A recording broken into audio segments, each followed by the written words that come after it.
Rire et belles lettres. Voilà deux termes qui n'ont pas toujours fait bon ménage. Certains travaux viennent pourtant de mettre en évidence l'existence d'une forme d'humour particulière dans la littérature la plus classique, voire la plus austère. Mesdames et messieurs, bonsoir.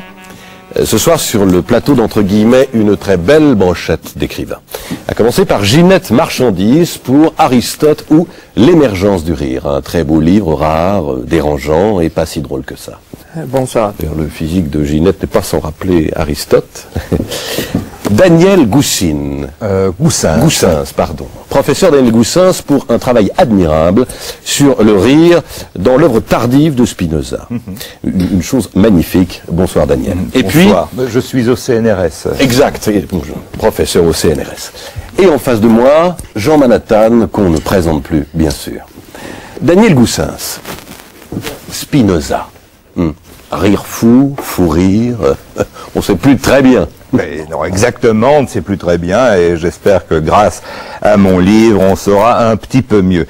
Et c'est d'ailleurs la raison pour laquelle j'ai mis en exergue du livre la fameuse phrase de Nietzsche, vous la connaissez certainement, « Man liebt sein und Zeit Erkenntnis, aber nicht für eine gute, gemütlich Tafelspitz mit Reus. » Admirable, superbe, magnifique, magnifique. Et bon, c'était pour l'époque, il faut dire, assez gebrücklicht, culotté. Hein, c'était en 70. Tout à fait.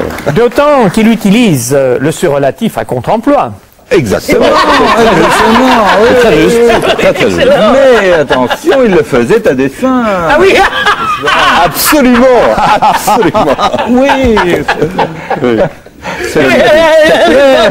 Il est drôle, le gros, là. Quel con. Oui. Bon, alors, Ginette Marchandise, Aristote, l'émergence du rire. J'en ai une drôle aussi. À moi, d'accord. Alors, il au hasard. Mais je vous en prie, je vous en prie. J'aime bien aussi. Allez-y. Alors, mon premier est une trompette de chasse.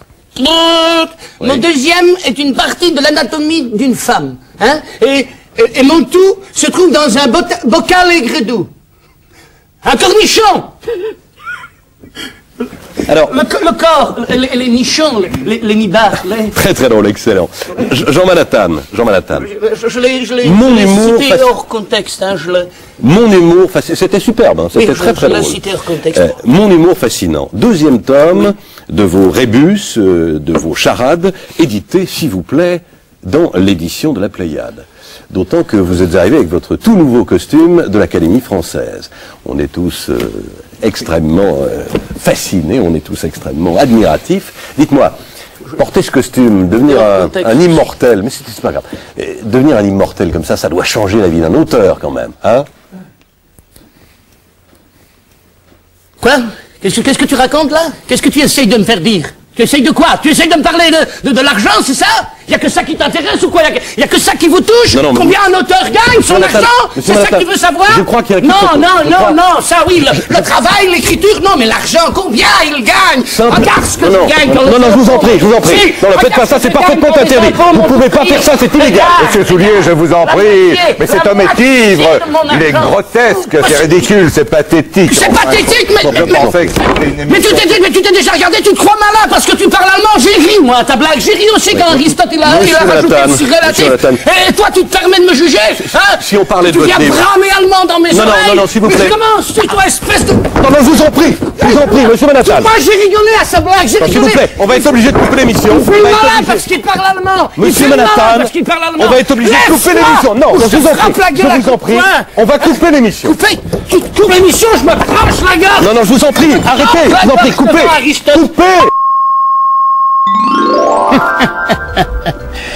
Ils ont cru que je bluffais, hein?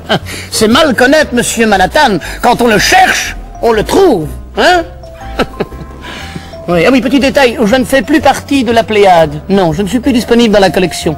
Mon style fait peur. Je suis un peu comme Alexandre Jardin. J'effraie par ma prose. Eh bien, qu'à cela ne tienne, je serai diffusé comme un maudit. Allez, en vous remerciant, bonsoir.